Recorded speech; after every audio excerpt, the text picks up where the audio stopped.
김은경 교수께서 민주당 혁신기구 책임자로 위촉됐습니다. 나라의 주인이 국민이듯이 민주당의 주인은 당원입니다. 이재명 지도부는 당원이 주인되는 정당을 만들겠다고 공약하고 당선되었습니다. 당원도 국민입니다. 당내 민주주의, 당원과 소통이 잘 되는 민주정당, 당원이 주인인 정당을 만드는데 최선의 노력을 다해 주실 것을 부탁합니다. 감사원을 감사하라. 감사원을 국정조사하라. 감사원은 헌법 제97조, 98조, 99조, 100조로 4개 조항으로 규정되어 있고 98조에 감사원은 원장을 포함한 6인 이상 11인 이하의 감사위원으로 구성한다고 되어 있습니다. 감사위원회가 감사원의 최고 의사결정기구입니다. 헌법재판소가 헌법 제111조, 112조, 130조의 3개 조항으로 구성된 것에 비하면 감사원은 조항이 하나도 많습니다. 이런 헌법기관에서 국회문란 사건이 벌어졌습니다. 전현희 국민권익위원장에 대한 최종 감사 결과가 조작 발표되었다는 충격적인 내부 고발, 그것도 주심 감사위원회의 공개여서 더욱 충격적이고 경악을 금치 못하겠습니다. 이는 마치 판사의 판결을 검사가 판결문을 불법적으로 수정 발표한 것과 무엇이 다르겠습니까? 불문에 붙인 무혐의 처분사항, 무죄가 선고된 것을 검사가 판결문을 뒤집은 꼴입니다. 이번 감사원 사태, 주심 감사위원과 사무처의 반박과 재반박의 국기문란 사건을 바로잡아야 합니다.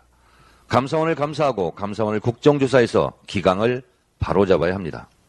윤석열 대통령이 대법원 판결을 뒤집고 일제 강제동원 피해자 보상금을 국내 기업에 전가하려는 잘못된 모범을 감사원에서 따라 배우기 한 겁니까?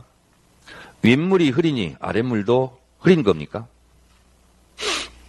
오늘 심리글자 수협 쇼핑에 따르면 주간 베스트 항목에서 천일염 제품이 6개인데 이 중 3개가 품절이라고 합니다. 어제 15일 오후 수협 쇼핑의 인기 검색어는 소금, 천일염 20kg 등 모두 소금이 차지했습니다. 후쿠시마 오염수 방류가 다가오자 전국에는 소금 열풍입니다. 소금 전쟁 중입니다. 사실이 이러한데도 윤석열 정부는 해수부 차관은 어제 브리핑에서 여러 차례 현장을 확인한 결과 가공 유통업계 차원에서 발생하는 천일염 사재기 징후는 아직 없다고 밝혔습니다. 송상근 차관님, 부인에게 물어보세요. 과연 그렇습니까? 웬만한 국민은 다 아는 사실을 그렇게 호도해서야 되겠습니까? 윤석열 정부, 당신들의 영혼이 불쌍하고 입이 측은합니다. 어제 브리핑에서 국무조정실 1차장은 후쿠시마 오염수 방류에 대해 일일 브리핑을 추진하겠다고 말했습니다. 왜 일본 정부가 할 일을 우리 정부가 나서서 일일 브리핑을 합니까? 이러니 일본 정부 대변인 소리 듣는 겁니다. 대한민국 정부는 일본의 입장을 옹호선전 홍보할 것이 아니라 후쿠시마 오염수를 어떻게 막을지, 어떻게 피해를 최소화할지, 어떻게 국민 밥상을 보호할 것인지 일일 브리핑해야 하는 것 아닙니까? 용산이 일본 정부 출장소라도 되는 겁니까? 일본과 조선이 일체라는 내선 일체입니까? 미국 사람 믿지 말고 소련 사람 속지 말고 일본 사람 일어난다. 조선 사람 조심해라.